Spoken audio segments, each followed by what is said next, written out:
Hello student, welcome back to my channel Samrat के student. मेरा नाम आकाश। मेरे प्यारे बच्चे, जितने बच्चे 22 फरवरी को हिंदी का पेपर देने वाले हैं उनके लिए सबसे ज्यादा महत्वपूर्ण वीडियो है।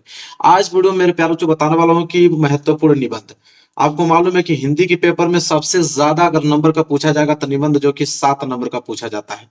मेरे प्यारे बच्चों, बहुत सारे यूट्यूबर आपको निबंध बताते हैं, बहुत सारे यूट्यूबर कहते हैं कि ये 5 निबंध याद कर लो यही आएगा, लेकिन उसका कोई सोल्यूशन आप लोगों को नहीं बताता है।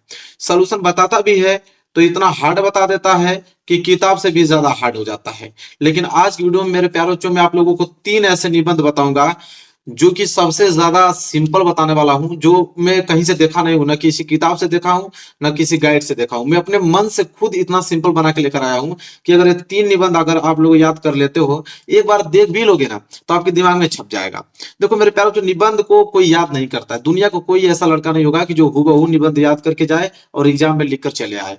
ठीक है, आपको करना क्या है, जैसे 22 फरवरी को आप लोगों का पेपर है ना, तो आप 21 फरवरी तक कभी भी किसी वक्त आप ये 3 निबंध अच्छे तरीके से एक बार पढ़ लेना। जब आप एक बार पढ़ लोगे ना, तो आपके दिमाग में चीजें छप जाएंगी। जैसे मान लो कि प्रदूषण पे निबंध लिखना है, तो प्रदूषण पे जब एक बार पढ़े रहोगे आप, तो आपको मालूम चल जाएगा कि हाँ, प्रदूषण क्या है, प्रदूषण के प्रकार कितने हैं, उनके प्रकारों में कौन सा टॉपिक आता है, उसको कैसे लिखें। आपके दिमाग में कुछ चीजें आइडिया बैठ जाएगा। अगर आप पढ़े ही नहीं रहोगे, डायरेक्ट दे देगा कि प्रदूषण की समस्या तथा समाधान लिखो, तो आप पढ़े ही नहीं रहोगे, कभी भी नहीं पढ़े रहोगे, तो उस तरह के आइडिया भी आपके दिमाग में नहीं आएगा, ना तो लिख पाओगे आप। तो आज वीडियो में 3 ऐसे बताने वाला हूं निबंध, वो भी सरल तरीके से, कि आप यहां से आपका 7 नंबर बिल्कुल फिक्स हो जाएगा। तो वीडियो को लाइक कर दो, चैनल पे नहीं तो चैनल को जरूर सब्सक्राइब कर लेना मेरे प्यारे बच्चों। देखो, जिसमें से पहला निबंध जो है वो इतिहास गवाह है इस बात का। आप किसी टीचर से पूछ सकते हो कि प्रदूषण की समस्या तथा समाधान, ये पहला ऐसा निबंध है कि जो 2013 से स्टार्ट मतलब 2023 तक लगातार आए हैं। 13, 14, 15 मतलब लगातार कभी भी ये ब्रेक डाउन नहीं हुआ है। टोटल 5 निबंध आते हैं, पांचों में से किसी एक का ही करना होता है, लेकिन आज की वीडियो में 3 आपको बताने वाला हूं मैं, सिंपल। देखो, प्रदूषण की समस्या तथा समाधान। पहली बात, लिखोगे कैसे? बोर्ड एग्जाम की कॉपी है, देखो बोर्ड एग्जाम की कॉपी पे लिख के लेकर आया हूँ, बोर्ड एग्जाम की कॉपी है। ठीक है, सबसे पहले आप हेडिंग डालोगे प्रदूषण की समस्या तथा समाधान, ये आपकी मेन हेडिंग रहेगी। इसके बाद रूपरेखा डालोगे। रूपरेखा में 5 टॉपिक डालोगे। पहला प्रस्तावना, दूसरा प्रदूषण का अर्थ, तीसरा प्रदूषण के प्रकार, चौथा आपका रहेगा समस्या तथा समाधान, और पांचवा रहेगा उपसंहार। जब ये डाल लोगे तब जाके नीचे से एक लाइन छोड़कर आप पहली हेडिंग डाल लाना, प्रस्तावना। तो पहली हेडिंग प्रस्तावना में क्या लिखोगे कि आजकल प्रदूषण की समस्या बहुत ज्यादा बढ़ रही है। इस समय हमारे समक्ष सबसे बड़ी चुनौती पर्यावरण को बचाने का है, क्योंकि पानी, हवा, जंगल, मिट्टी आदि सब कुछ प्रदूषित हो चुका है। यदि हमने इस असंतुलन को दूर नहीं किया तो मानव जीवन वाच्य हो जाएगा, और पता नहीं तब मानव जीवन होगा भी या नहीं। देखो कितना सिंपल तरीके से मैंने प्रस्तावना लिखा है कि कोई टीचर पढ़ेगा तो उसको ये समझ में आएगा कि सरल भाषा में हमको समझाने का प्रयास कर रहा है बच्चा। ये नहीं कि किताबी भाषाओं को लिखोगे ना तो नंबर टीचर उतना देता नहीं है।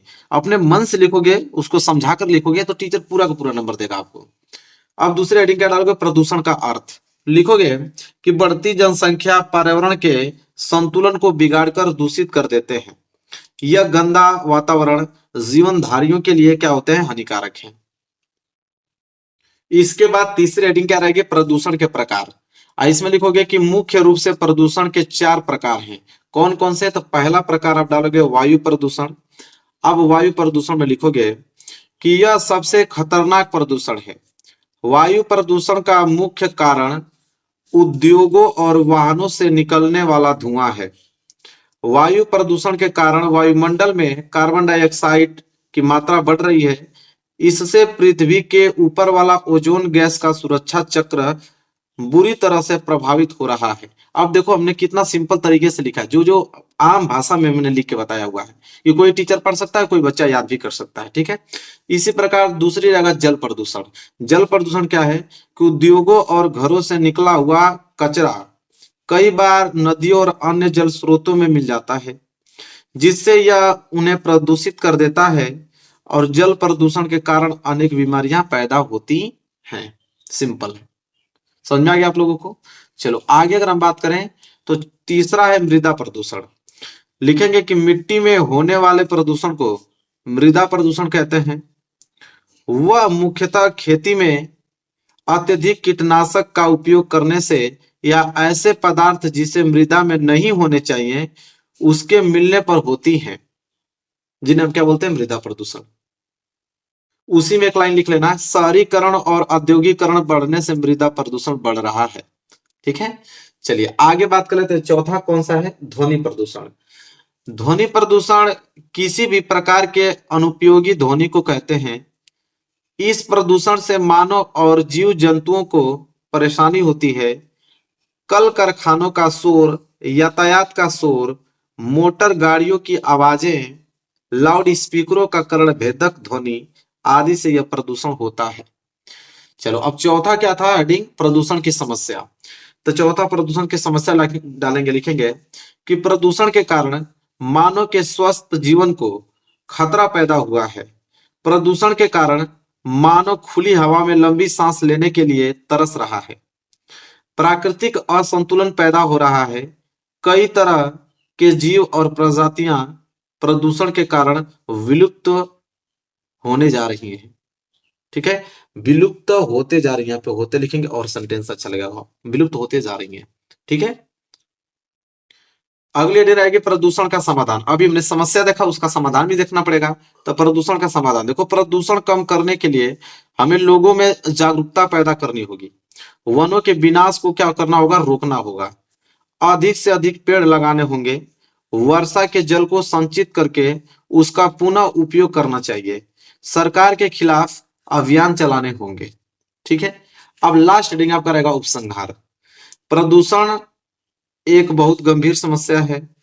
प्रदूषण कम करने के लिए हर व्यक्ति को अपने स्तर प्रयास करने की आवश्यकता है। हमारा कर्तव्य है कि हम प्रदूषण के खिलाफ अपना योगदान देकर पर्यावरण की सुरक्षा करें।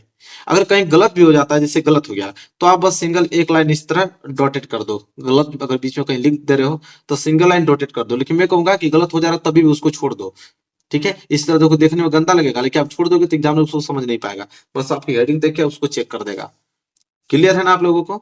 तो यह पहला प्रदूषण की समस्या तथा समाधान समाप्त हो गया। अब दूसरा निबंध देखने वाले हैं हम लोग। दूसरा निबंध मेरे प्यारे बच्चों, विज्ञान वरदान या अभिशाप। ये भी एक ऐसा निबंध है जो कि हर साल आपके एग्जाम में आता है, विज्ञान वरदान या अभिशाप। इसमें भी हम लोग क्या करेंगे, पहली हेडिंग प्रस्तावना बनाएंगे। अब प्रस्तावना बनाकर लिखेंगे इसमें कि आज का युग विज्ञान का युग है।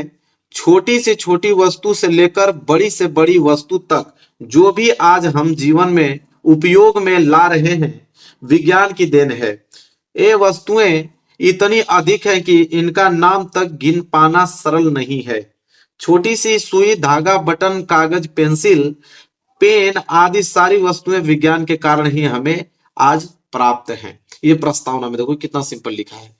इसके बाद अगली हेडिंग रहेगी समय और स्थान की दूरी समाप्त।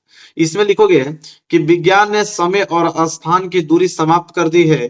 पहले जहां पहुंचने में कई महीने लग जाते थे, वहां अब कुछ ही घंटों में पहुंच जाते हैं। सागर को पार करना अब कठिन नहीं है। पर्वत को लांघना अब बाएं हाथ का खेल बन गया है। रेगिस्तान को पार करना अब कठिन नहीं रहा। यह सब विज्ञान के कारण ही संभव हो पाई है। अगली हेडिंग रहेगी मेरे प्यारे बच्चों, विज्ञान के प्रगति का आधार। इसमें लिखोगे कि विज्ञान के कारण आज मानव ने प्रगति कर ली है। शिक्षा, कृषि, उद्योग, धंधे, यातायात के साधन सभी में विज्ञान के बढ़ते चरण दिखाई दे रहे हैं। शिक्षा के क्षेत्र में बहुत प्रगति हुई है। शिक्षा के लिए आवश्यक पुस्तकें, कागज, पेंसिल, पेन आदि विज्ञान के द्वारा ही हमें मिल पा रही हैं। इसी प्रकार अन्य स्रोतों में भी हमने बहुत प्रगति की है। इस प्रगति का आधार है विज्ञान। चलो अगला हेडिंग रहेगी मानव और विज्ञान, मतलब मनोरंजन और विज्ञान, मतलब मनोरंजन के क्षेत्र में विज्ञान। लिखेंगे आज खेल कूद की सामग्री से बाजार भरे पड़े हैं। अनेक प्रकार के पत्र, पत्रिकाएं, रेडियो, दूरदर्शन आदि हम आसानी से प्राप्त कर सकते हैं। घर बैठे बैठे हम दूरदर्शन पर अपनी पसंद का कार्यक्रम देख सकते हैं। मनोरंजन के क्षेत्र में यह उन्नति विज्ञान के चमत्कार का ही परिणाम है। क्लियर? चलिए अगली हेडिंग रहेगी चिकित्सा और विज्ञान। लिखेंगे चिकित्सा के क्षेत्र में भी विज्ञान ने चमत्कार पैदा कर दिया है। छोटी से छोटी बीमारियों से लेकर बड़े से बड़े घातक रोग तक का इलाज आज आसानी से किया जा सकता है। कोई भी रोग आज ऐसा नहीं जिसे असाध्य कहा जा सके। हमारे पास सबका इलाज है। आज हमें नई नई औषधियां प्राप्त हैं। चिकित्सा के लिए एक से एक बढ़िया उपकरण का आज हम मरने के समीप रोगों को भी कुछ और समय तक जीवित रख सकते हैं। ठीक है, कह रहा है कि मरने के समीप रोगी को, अगर मरने वाला कोई रोगी है तो इतना टेक्निकल चीज है कि उसको कुछ समय तक हम लोग जीवित रख सकते हैं। ऐसी औषधियों भी विज्ञान के चमत्कार का ही प्रमाण है। ठीक है, अब अगली हेडिंग आप बना के लिखोगे विज्ञान का लाभ। विज्ञान के लाभ में लिखोगे क्या कि इस प्रकार विज्ञान के लाभ ही लाभ है। विज्ञान ने हमारे जीवन को बिल्कुल बदल कर रख दिया है। पहनने के लिए बढ़िया कपड़ा हमें प्राप्त है। स्कूटर, कारें, बसें, वायुयान और रेलगाड़ियों हमारे आने जाने के साधन हैं। बिजली ने गर्मी और सर्दी को अपने वश में करने का रास्ता बना दिया है। पर यह विज्ञान का एक पक्ष है, इसका दूसरा पक्ष भी है। क्लियर? चलिए अगली हेडिंग रहेगी विज्ञान विनाश के कारण। इसमें लिखेंगे कि विज्ञान ने मानव के विनाश के लिए भी बहुत सी सामग्री बना दी है। अणु बम, नायाक बम आदि विवश मचा देने वाले अस्त्र शस्त्र हैं। इतने हानिकारक हैं कि उनके प्रयोग से मानव जाति का नाम और निशान ही मिट जाएगा। अब लास्ट हेडिंग आपकी रहेगी उपसंहार। लिखोगे कि विज्ञान ने मानव जीवन को बदल कर रख दिया है। इसने असंभव को संभव कर दिखाया है। विज्ञान तो साधन है, इस संसाधन का प्रयोग करना मानव के हाथ में है। वह यदि चाहे तो इसमें मानव जाति के विनाश के लिए करता है, तो इसमें विज्ञान का कोई दोष नहीं। दोष यदि है तो उसका है जो इसका मानव संहार के लिए प्रयोग करता है। ठीक है, तो ये उपसंहार लास्ट हेडिंग थी, ये भी क्लियर हो गया आप लोगों को। अब हम लोग तीसरा निबंध देखने वाले हैं। मेरे प्यार बच्चों, ये बहुत ही ट्रेंडिंग ये आप लोगों का निबंध है। मतलब कई सालों से बहुत इस पे चर्चाएं चल रही हैं और हर साल आपकी एग्जाम में दे रहा है कि स्वच्छ भारत अभियान बहुत जरूरी भी है। इसको देना, आदमी का दिमाग खुलता है, लड़कों की सोच बदलती है। स्वच्छ भारत अभियान बहुत जरूरी है। तो स्वच्छ भारत अभियान पर देता है, तो उसमें कैसे लिखोगे? पहली हेडिंग आपकी प्रस्तावना रहेगी और प्रस्तावना में लिखोगे स्वच्छता का सीधा संबंध हमारे शारीरिक एवं मानसिक स्वास्थ्य से जुड़ा हुआ है। अतः यह कहना गलत नहीं होगा कि एक स्वस्थ शरीर में ही एक स्वच्छ मन का निवास होता है। मतलब अगर आपकी जो शरीर है स्वच्छ है, बिल्कुल साफ सुथरा है, तो आपका माइंड भी जो है बिल्कुल सही होगा। ठीक है, वही कह रहा है कि स्वच्छ शरीर में ही एक स्वस्थ मन का निवास होता है। आज से 100 वर्ष पहले महात्मा गांधी जी ने एक स्वच्छ भारत का सपना देखा जो आज साकार हो रहा है। अगली हेडिंग डालोगे स्वच्छ भारत अभियान की शुरुआत। लिखेंगे कि हमारे आदरणीय प्रधानमंत्री श्री नरेंद्र मोदी जी के द्वारा स्वच्छ भारत अभियान की शुरुआत की, जिसका मुख्य उद्देश्य भारत को स्वच्छ एवं स्वस्थ बनाना है।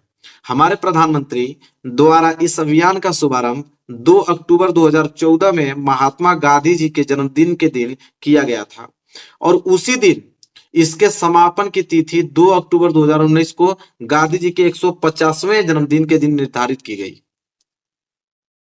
फिर लिखेंगे उसी में स्वच्छ का हमारे जीवन में महत्वपूर्ण स्थान है।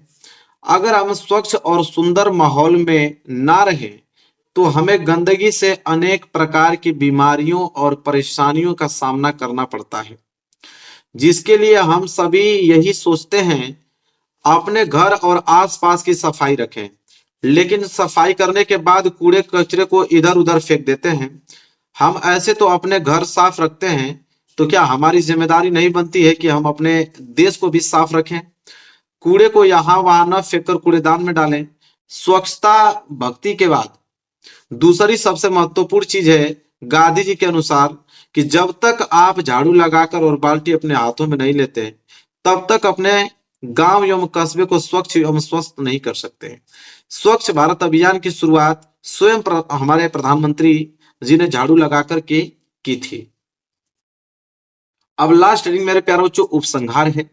उपसंहार है कि हालांकि इस अभियान की कार्यविधि अब समाप्त हो गई है, फिर भी इस अभियान ने लोगों के दिलों में स्वच्छता की वो मशाल जला दी है जो अब बुझने वाली नहीं है।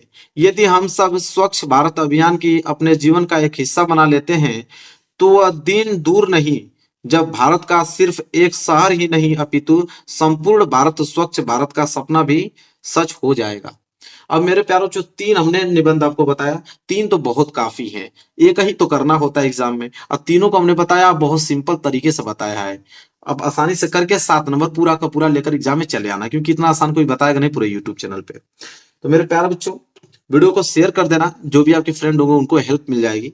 और चैनल पर नए तो चैनल को जरूर सब्सक्राइब कर लेना। मिलेंगे आपसे एक प्यारे से नेक्स्ट वीडियो में, तब तक के लिए धन्यवाद।